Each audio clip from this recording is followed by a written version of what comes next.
We as Muslims have forgotten our identity. We're confused about our identity. Iyaka na'budu wa iyaka nasta'in. Just in case Shiva has some dominion over, Bollywood movies becoming successful, Allah Ta'ala has promised that He will forgive everything except shirk. Life is temporary, my friend. So in my eyes, it was a very, very poor trade. Wake up, you're doing something wrong. Assalamu alaikum, this is Eram Saeed, and today I'm going to talk about how shirk has slowly and gradually made its way into our lives and we don't even know it. And specifically, I'm going to talk about the famous actor Shah Rukh Khan. So before we do that, please make sure that you subscribe to our YouTube channel and also to our WhatsApp channel, where you can get all kinds of content. And once you subscribe, you will be able to watch all of the content that has been on the channel and get access to that. So the information about that is going to be in the description or in the comments, so don't miss that, please. Now let's talk about shirk. Shirk, as we know, one of the basic covenants of Islam, of becoming a Muslim, is tawheed. Tawheed means that, number one, we do not assign any partners to Allah Ta'ala in His Zat, meaning there is only one God and that is Allah Ta'ala. Okay, so we believe in one God. Then the second one is that in His attributes, we do not assign any partners. I've done many lectures and videos on how we continuously break the rules on both. We assign partners in His Zat, we assign partners in His attributes. Today I'm going to talk about how blatantly Muslims sometimes assign partners in Allah Ta'ala's Zat, meaning that asking anyone else for help other than God. So this video recently crossed on my social platform. I was just scrolling through some stuff and I saw the famous actor Shah Rukh Khan, who apparently had made a comeback and was making a new movie. And before the launch of his movie, he of course went to a mosque to get Allah Ta'ala's blessings. And then, just to be on the safe side, just in case, he wanted to tick another box, and he went to a mandir also to ask for, I think it was Shiva's blessings. And I was appalled because I read through the comments, nobody had any problem with it. People were applauding him for doing that, and it was considered part of inclusion of religions, as if it was part of religious harmony.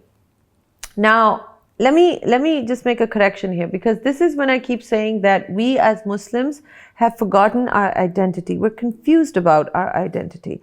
So if Mr. Shah Rukh Khan, if you are listening or if you're watching, first of all, I don't mean to pick on you. I'm sorry that I'm putting you on the spot like this, but hopefully maybe you'll find this helpful, that as a Muslim, we first of all believe that whatever good, whatever hardship, whatever it is that is going to happen in our lives comes from Allah Ta'ala. He's the only one who is going to decide whether we're going to be successful in something or whether we're going to fail in something. So I can understand that you were launching a movie and you would be interested in that movie becoming successful. Nothing wrong with that. However, why would you go to a mandir to ask for blessings when you are a Muslim? As a Muslim, we only bow our head to Allah. We only ask Him for help. Iyaka na'budu wa iyaka nasta'in. This is part of our basic identity as a Muslim. The moment you ask some other deity, some other God for help in your problems, you have kind of gotten out of the realm of Muslimhood. So I was shocked. I don't know if anybody pointed that out to you. As a fellow Muslim, I would like to very respectfully point this out to you, that this is not called religious inclusion or religious harmony. I'm all for it. I have friends who are Muslims, who are Hindus, who are Sikhs, who are Christians, who are even atheists or agnostics. And I respect everyone's belief system. That's their belief system. I respect it. My religion teaches me to respect everybody's belief system and to treat their places of worship as sacred. I do that. I even recently went to Kartarpur and I was very respectful, and I paid my respects to the great saint Guru Nanak. However, I did not bow my head in sajda to any of those places. I observed the rules of worship or the rules of respect for a temple, for a gurdwara, for wherever I go, because that's their place of worship. And we as Muslims are supposed to respect the emotions of other people and their religions. All of our Prophet ﷺ did that, our Khulafai Rashidin did that. They always protected the sanctity of the place of worship of somebody else's religion. However, being a Muslim, they never deviated from their own Sharia, from their own belief system. We do not do sajda to any other deity other than Allah Ta'ala. We do not ask for help or blessings from anybody other than Allah Ta'ala. So to me, it seems as if it was like, you know what, I'm going to ask Allah Ta'ala for blessings just in case Shiva has some dominion over, Bollywood movies becoming successful. Let me check that box too. And right there, right then, you're committing shirk. And you are actually, maybe the movie will be successful. Maybe it won't. At the end of the day, we as Muslims believe we will die. It is going to happen. It's going to happen to you. It's going to happen to me. It's going to happen to everybody else. And the moment we die, we're going to be answerable to Allah Ta'ala for our actions, and especially for shirk. Allah Ta'ala has promised that He will forgive everything except shirk.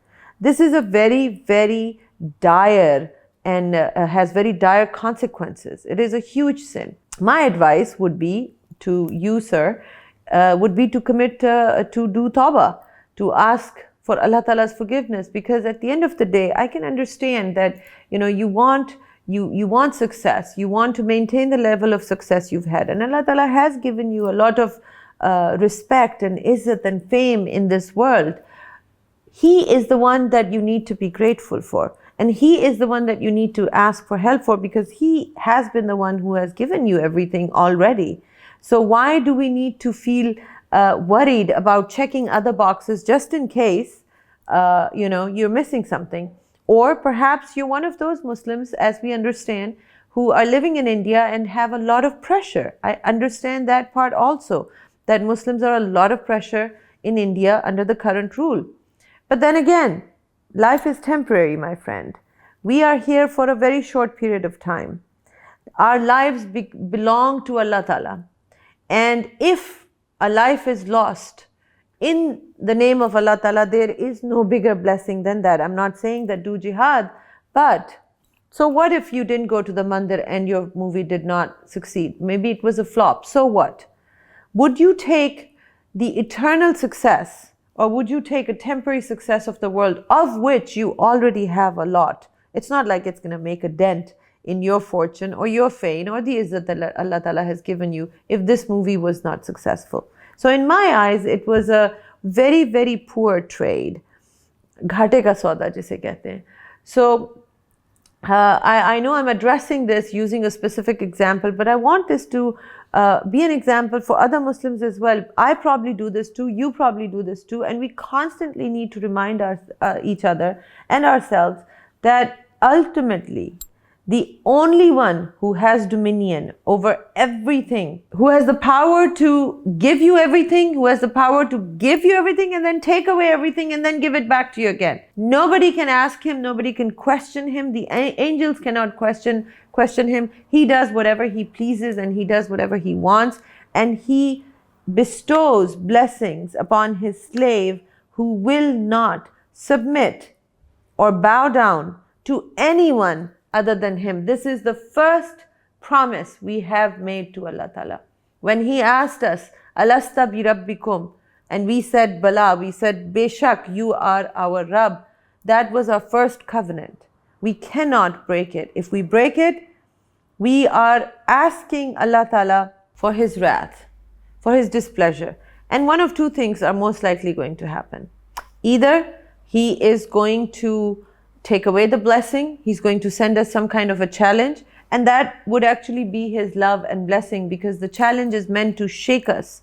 It is meant to make us aware. It is meant to remind us that, wake up, you're doing something wrong. Or the worst situation, which is that he will just turn his face away from us, where he will say, you know what, let him do what he wants to do. I'm not going to give him hidayah anymore. And that person is surely doomed. They might get all kinds of successes in this world, but the moment the eyes close and the reality opens up, which is going to open up for all of us, then we will see what a bad choice, what a ghate ka sauda we did. Because when we leave from this planet, which is temporary, and we are going to leave, that is for sure, there is no escaping death. The moment we leave, we are only leaving with one thing. All the name, all the fame, all the wealth, all the respect, everything is going to be gone. We are going to leave only with Iman. And that is what we are going to be questioned on. So I hope that this message was helpful. I hope that I was not offending you, Mr. Shah Rukh Khan. If you get to watch this, that was not my intention. I did not want to hurt your feelings either. But I do want to bring this to everyone's attention and to yours. So thank you for watching.